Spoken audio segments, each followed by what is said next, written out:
Clive, where have you been? I've been wanting to ask you something about Torgal. Where did you get him, like, in the first place? My father brought him back from one of his expeditions into the Northern Territories. They were crossing a snowfield when they heard his cries, and seeing no sign of his pack, they took him in. What do you reckon, Tomes? It certainly adds weight to the theory.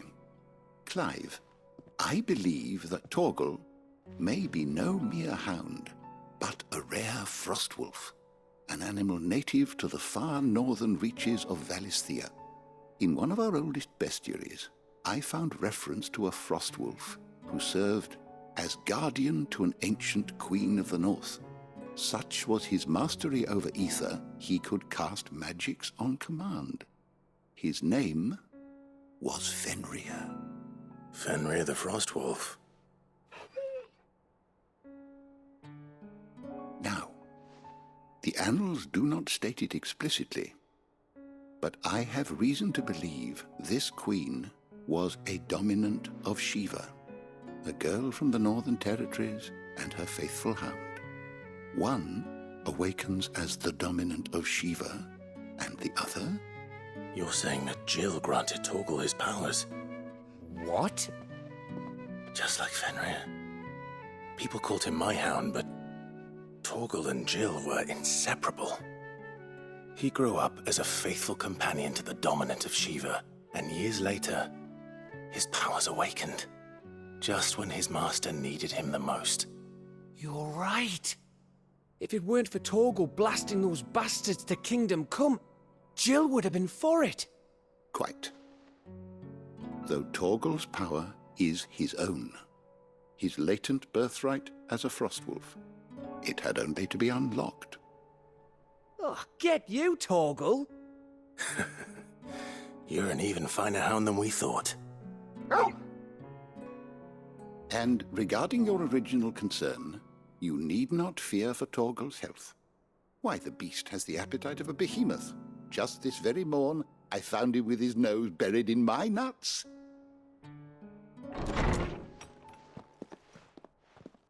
There you are! I've been looking everywhere for you. Bernard's here. I need you to introduce us so we can get to work. I shan't be a moment.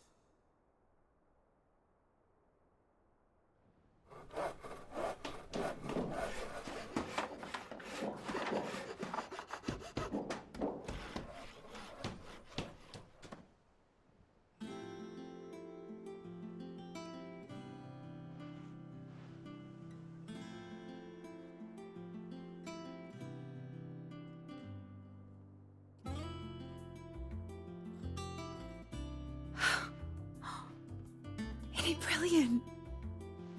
It is. Well, I couldn't have done it without you.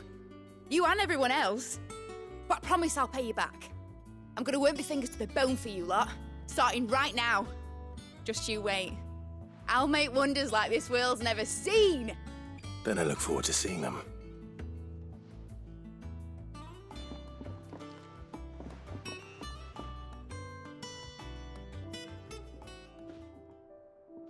Now that that's settled, I wonder if Vivian's made any progress tracking down Kupka.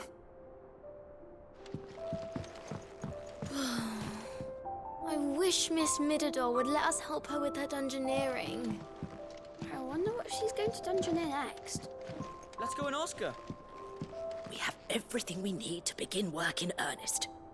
And work in earnest we shall!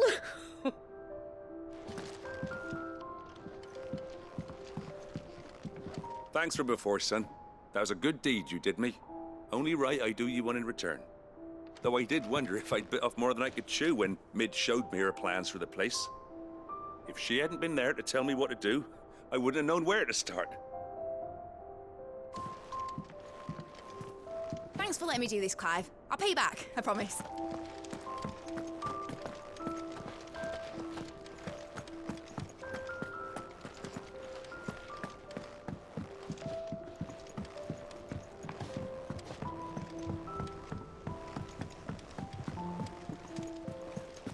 I think I'll wait till Mid's away to take a tour of her dungeon. Blackthorn may be the manliest of men, but he does lack a certain tenderness.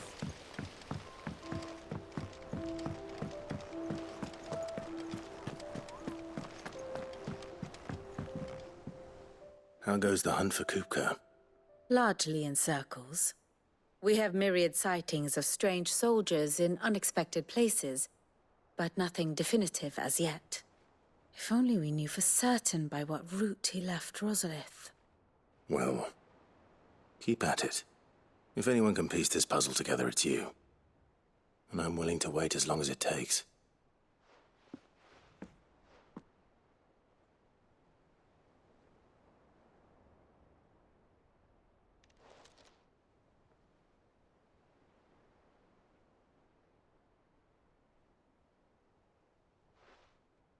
What? Here? Would that be a problem? Do you know, Clive? I believe it a mercy that you didn't inherit your father's throne. Your poor people would surely live in fear of you. You have nothing to worry about on that front. I won't be claiming his crown. That is a relief. Clive, have you got a minute? We, have a guest. A guest?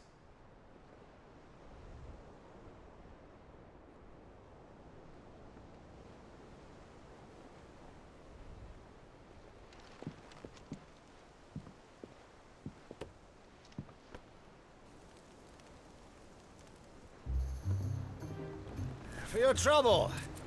It was a pleasure, in hindsight. Uncle Byron? Clive, my boy! Tap a cask and stoke the ovens for your favourite uncle is here!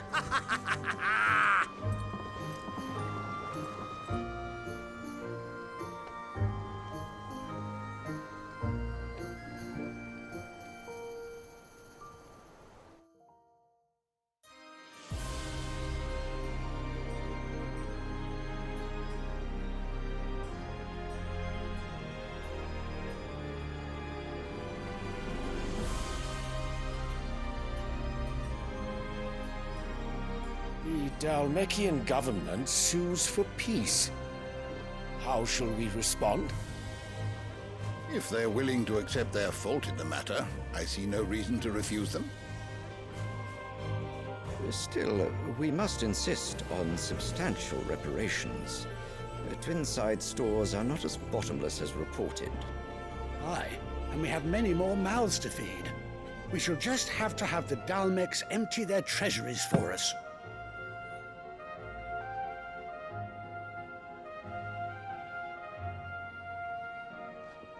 Of course, none of this would have been possible without your timely intervention, Prince Olivier. Indeed, I doubt any of us would have had the courage to trade words with the mighty Titan, nor less the wit to win him over. The Empire owes you a great debt. May the blessing of the crystals go with you, Your Highness. May the blessing of the crystals go with you. Very good.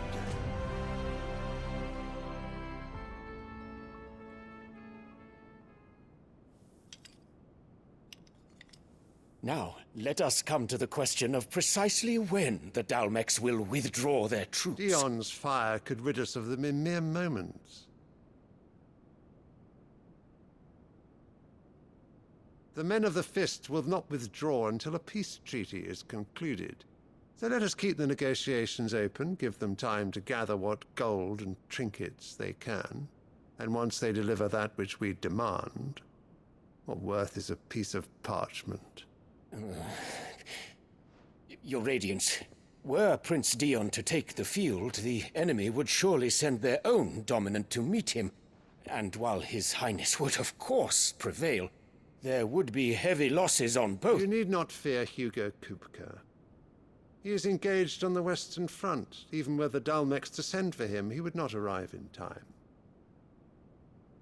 As much as I would enjoy witnessing a clash between Bahamut and Titan, it is not to be. And what of your subjects, your Radiance? If the fighting spread to the city proper, the people would bear the brunt of it. There will be losses, it is true. Yet for every citizen who falls, another can be bred. For every home that burns, another can be built.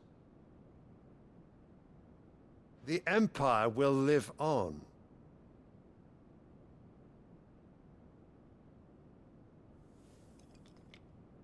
Dion? Yes, sire.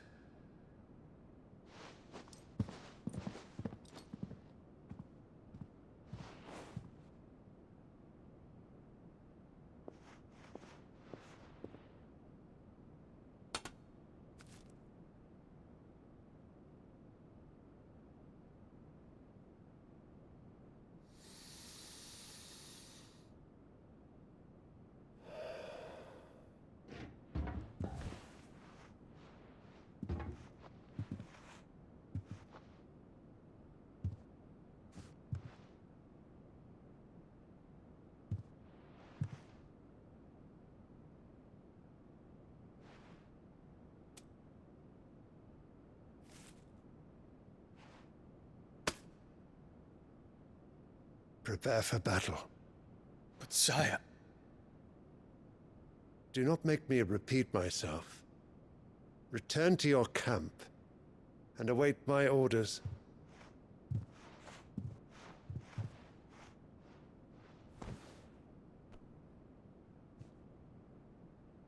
If that is your wish, your Radiance, I shall depart at once.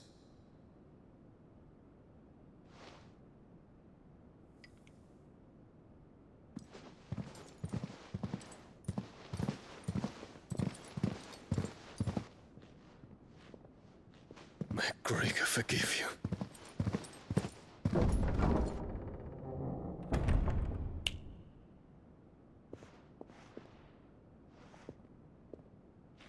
What do the astrologers augur? The stars are in agreement, your Radiance. The shadow of treachery hangs over Prince Dion.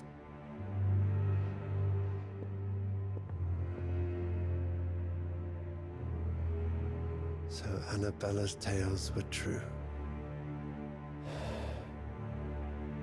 You disappoint me, Dion.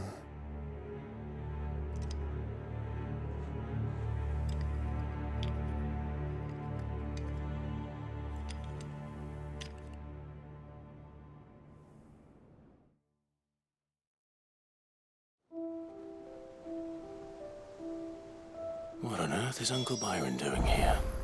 Only one way to find out.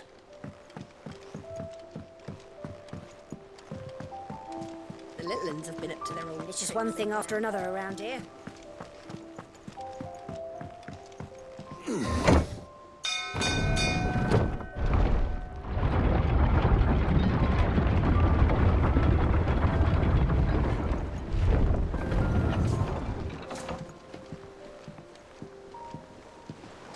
Well, fuck me. Never thought I'd see the day Lord Byron Rossfield of the Seven High Houses came to tea.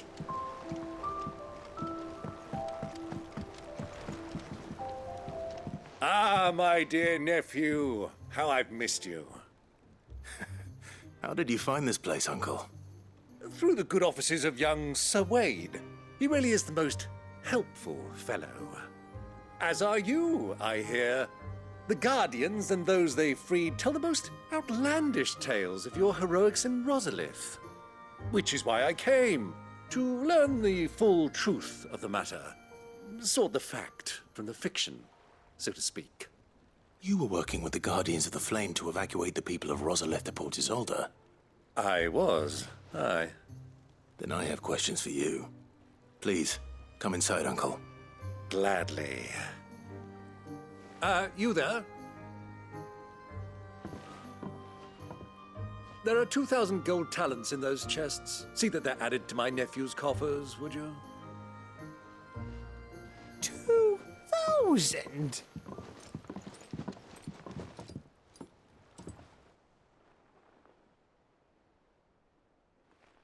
And I'm afraid that is all I know. A fleet sailing south past Port Isolde. Most intriguing.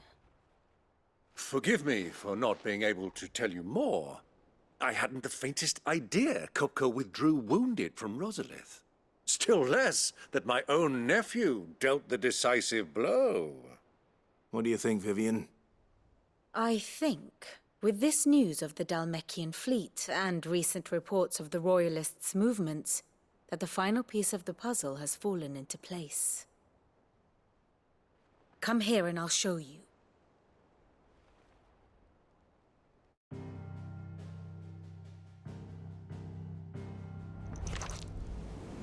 It is known that Kupka's forces entered Rosaria via its unguarded coast. So can the same be said of your visitors from Waloed? Certainly her Royal Navy is famed for the efficiency with which it bears her knights from one battlefield to the next.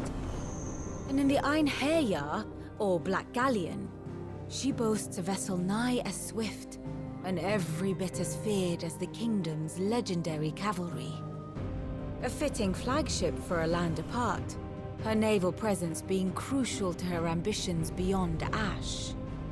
Yes, it seems safe to assume that the Royalists did indeed enter Rosaria from the sea. So then, had you a vested interest in Titan's survival, whither would you take him? Why, home to Drake's Fang, a place rich enough in ether to conjure the magics needed to mend his hurts. Or would that not entail an arduous voyage around the southern cape? Let us say that the Royalists did put ashore with a mind to spirit Kupka away from under your very nose. Could that truly have been their plan for him? To load him aboard one of the ships flying Republican colors sighted off the coast near Port Isolde. To spend weeks at sea, being tossed hither and yon by unforgiving waves, his life hanging in the balance. No. The journey would mean Titan's death, and Kupka's faithful creatures would not allow it. So what then was the plan of our Waluda friends? Reports suggest they made not for the coast, but for the desert. And by cutting through the Velcroy, a party traveling light would have Titan back in his bed days before a galley could lurch into port. To wit, it was the Royalists, not the Republicans, who effected Hugo Kupka's safe retreat. I would stake your life on it.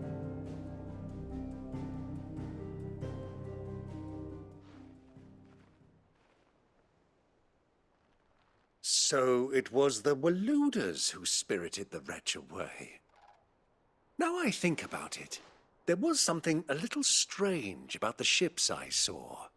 The men seemed almost crestfallen, as if in mourning, as if they believed, or were made to believe, that their master was dead. You have a keen mind, Lord Rosfield. And you have your answer. To find Kupka, you have merely to follow the Royalist trail across the Velcroy. It may well have gone cold by now, but as they say in the Republic, all roads lead to Drake's Fang. Allow me to accompany you part of the way. As luck would have it, I had intended to journey Canberward on business after visiting you here. The Fang would be but a short detour. I'd be glad of the company. Give me a moment to make ready. I need to tell my friends what we've learned, and where we're going. Very well, but be quick about it, my boy. Time waits for no man.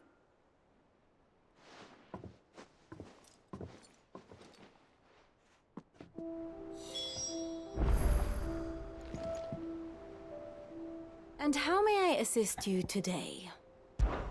What is it that you wish to learn?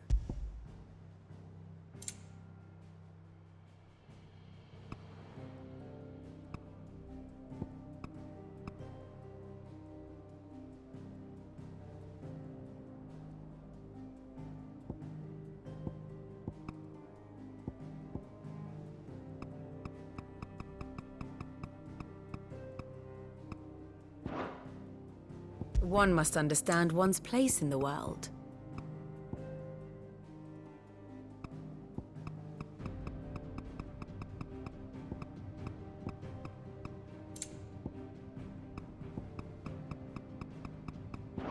The state of the realm is ever-changing, Clive. Mid's finished outfitting them. Little workshop, I hear. With a little help from Sid. Of course. Of course. Otto, Kupka's at Drake's Fang. I'll be leaving before sunset. You're not going in there alone, are you? Don't worry. I'm not going there to destroy the Mother Crystal. All I'm after is Kupka's head. I won't risk any more than I have to. I promise. The Lanza and the Fang are all Kupka's personal fiefdom. You have any trouble on the way, you ask for Rosina Dalamil. Some call her the Desert Hare. Who is she? An old associate of Sid's, and only Sid's. All I know is the name, and that they used to meet at the Dalamil Inn. We've heard nothing from her since he died. But I'm thinking maybe the new Sid might be able to bring her back into the fold. Thanks. I'll keep that in mind. So, what about your uncle? I mean, he's welcome to stay, but... Don't look so worried. He'll be coming with me. Thank fuck for that. Gav, Otto, I'm leaving you two in charge. You can count on us.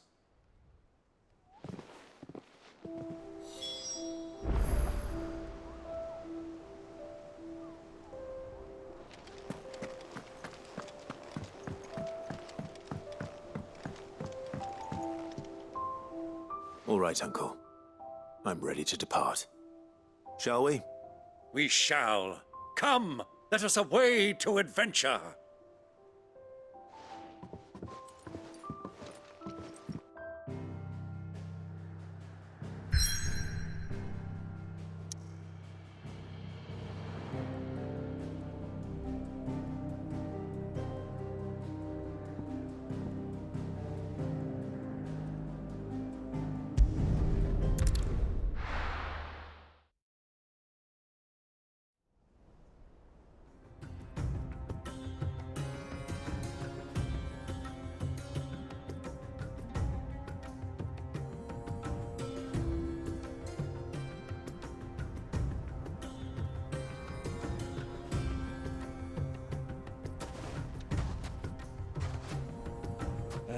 I was a young man when last I walked this path.